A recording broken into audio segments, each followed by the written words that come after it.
DPS aircraft operates 24 aircraft comprised of 15 helicopters and 9 fixed wings. But only 4 of the 15 helicopters are hoist equipped.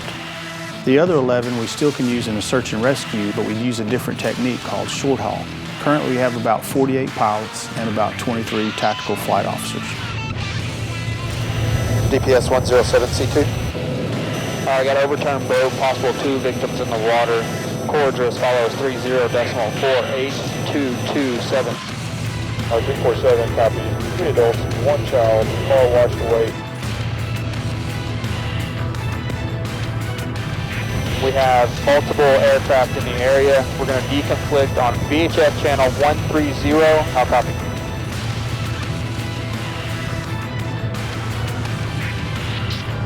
We average about 11,200 flight hours per year. We do about 7,200 flights, over 7,000 agency assists. And we have 12 duty stations that are spread out throughout the state.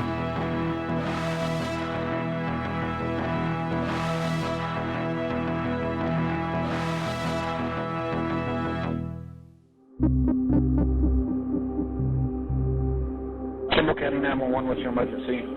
Yes, my name's and I was just down at the river. Yes, sir. And a lady came floating by hollering for help. I was off duty. Actually, my wedding anniversary was that day, and my wife and I had a day planned and received a phone call that I was needed to come in and assist with hoist rescues in the Junction, Texas area. A woman is in the flood holding onto a log, screaming for help. Okay, where at? Got my equipment together, got dressed, and headed down to the San Antonio office. The helicopter was already pre-flighted. Equipment from the other air crews that were there at work had already been loaded into the aircraft. And Captain Sean Stevens and I departed the San Antonio area and headed up towards Junction. We're getting prelim information, but there's up to 5 victims stuck in the Llano River near Junction. While en route, I exchanged text messages and emails with several members of our ground support team that were providing information on possible locations of victims that we need to look for, as well as landing zones, fuel availability, and other assets that we might need. Once we got into the area, the weather was still poor. Visibility is 3/4 of a mile and water is rising rapidly. Copy that. And also, would you dispatch a fuel trailer in the area with about 500 gallons Jet A? How copy? We got another victim in this AOR, Llano River. Inspector 243 copies direct, Llano River, 1 victim, 20 miles downriver. We received tasking of a female that had been washed away earlier in the morning and it had been reported floating downriver. The command post had received several 911 calls that were actually in trail of each other, plotting her course. Kimball County 911, do you have an emergency? Yes, I do. At that point, we realized that this rescue had to happen immediately, or we didn't believe that she was going to make it. We arrived on scene. I spotted the female in the water and directed Captain Stevenson with the aircraft over to where she was at.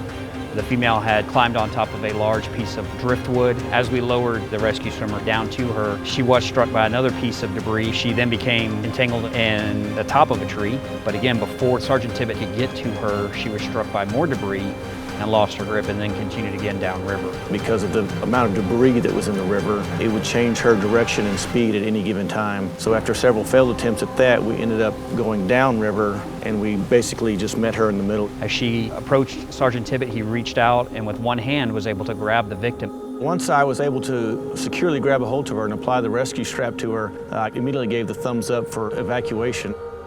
The look on her face was just sheer exhaustion. I immediately started reeling him in with the hoist, and we were able to lift him and the victim out of the water. She was short-hauled, transported directly to a shoreline where we had emergency personnel standing by. It was determined she had traveled approximately 23 miles in about 5 hours in the water.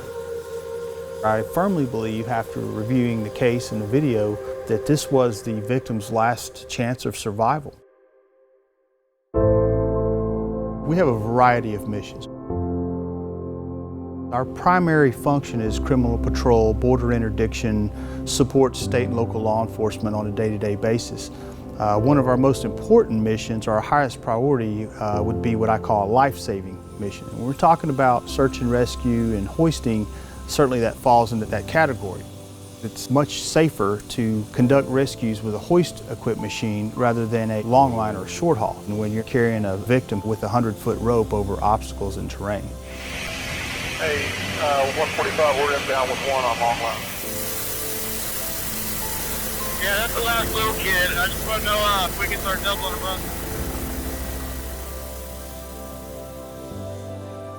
Another advantage of a hoist machine is being able to bring your rescue victims up into the cabin, and therefore you can travel to a casualty collection point in a much safer fashion. Texas DPS has an outstanding relationship with the Texas Army National Guard. Whereas they usually have to go through an activation process and have to get orders cut, we can respond really with little or no notice to the life-saving mission. And the good thing about working with them is we have interoperability, compatibility, and familiarity because we've worked with them for so many years. So for that person on the rooftop that's in peril, we're there to save their life. That's what Texas DPS does. Every year we participate with our military and law enforcement partners in what's called SAREX, a full-on training scenario, much like a real response after a hurricane. Before each deployment, we'll do some risk assessments, and that'll involve both the pilot, the crew chief, and a rescue swimmer. Another element of that is we have a very robust SMS program, or safety management system. As an aviation safety officer, you want to make sure that each crew member that is going to undertake a hoist operation, that they're able to review those performance limitations before they even head out and go fly the mission. Review things such as your center of gravity, max gross weight in the helicopter, taking into account your crew members and also the victims that you're performing rescue missions on. Once an incident gets reported, we make sure that we evaluate it through a safety committee, and then we make recommendations to the leadership. Once we do make a recommendation, we make sure it's documented, and we want to make sure that we provide that feedback to the crew member that provided that piece of information. That way you can build a safety culture within your unit.